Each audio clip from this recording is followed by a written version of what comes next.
प्रदर्शन, आगजनी और पुलिस से भिड़ंत। दिल्ली से लेकर उत्तर प्रदेश तक, उत्तर प्रदेश से लेकर देश के तमाम सूबों तक कांग्रेस कार्यकर्ताओं का यह घमासान राहुल गांधी पर दिए गए बयान के बाद बरपा है। सरकार को भी ये कहना चाहते हैं कि वो संभल जाए, अपने लोगों को संभालें, अपने लोगों को बचाएं, उनको बताएं। और ये कोई एक जगह दो जगह नहीं है।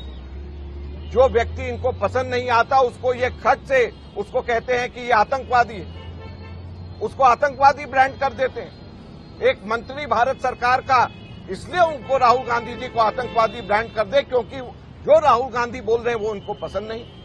तो ये कहां की राजनीति है? दरअसल केंद्रीय मंत्री रवनीत सिंह बिट्टू ने राहुल गांधी के अमेरिका में दिए बयानों पर सवाल उठाते हुए उन्हें आतंकवादी तक कह डाला। रवनीत ने तो यहाँ तक कह दिया कि देश की एजेंसियों को राहुल गांधी पर नजर रखनी चाहिए। जो देश के दुश्मन जो बारूद गोली हर टाइम मारने की कोशिश करते हैं, उड़ाने की कोशिश करते हैं जहाजों को, ट्रेन को, रोड को, जब वो लोग राहुल गांधी की सपोर्ट में आ गए, आप अंदाजा लगा लीजिए राहुल गांधी खुद देश के नंबर 1 टेररिस्ट, अगर किसी को मेरे ख्याल से किस पे इनाम होना चाहिए पकड़ने के लिए, जब देश का सबसे बड़ा दुश्मन जो जिसको लाना चाहिए एजेंसीज को, वो आज राहुल गांधी है।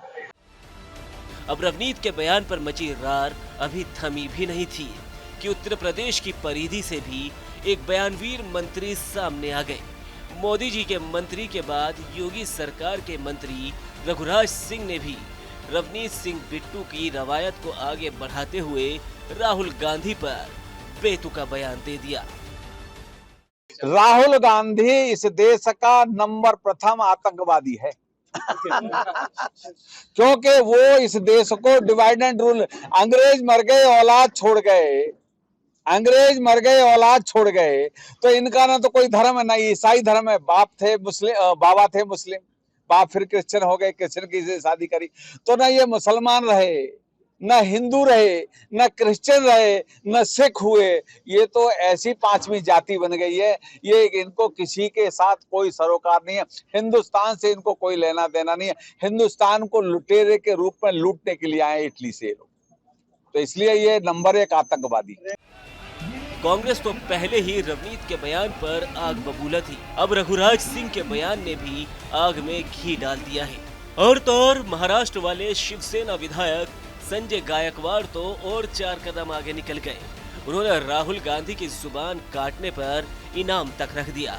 इन सब बयानों को लेकर कांग्रेस ने देश भर में बीजेपी के खिलाफ प्रदर्शन का झंडा फहरा दिया है। इन लोगों को जब भी जनता जनार्दन ने शक्ति दी है तो इन्होंने उस शक्ति का दुरुपयोग किया है, वैसे ही जैसे किसी कालखंड में भस्मासुर ने किया था।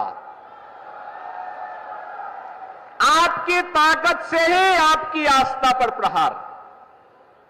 अगर केंद्र में कांग्रेस की सरकार हिंदुओं को दबाने के लिए सांप्रदायिक विरोधी कानून लाने का काम कर रही थी, देश में राम सेतु को तोड़ने का कार्य कर रही थी, अयोध्या में राम मंदिर के मार्ग में बाधक बन रही थी, देश के अंदर कश्मीर में उग्रवाद को पनपा रही थी, देश की सुरक्षा में सेल लगाने का काम कर रही थी, तो समाजवादी पार्टी भी तो उसी के नक्शे कदम पर चल रही थी।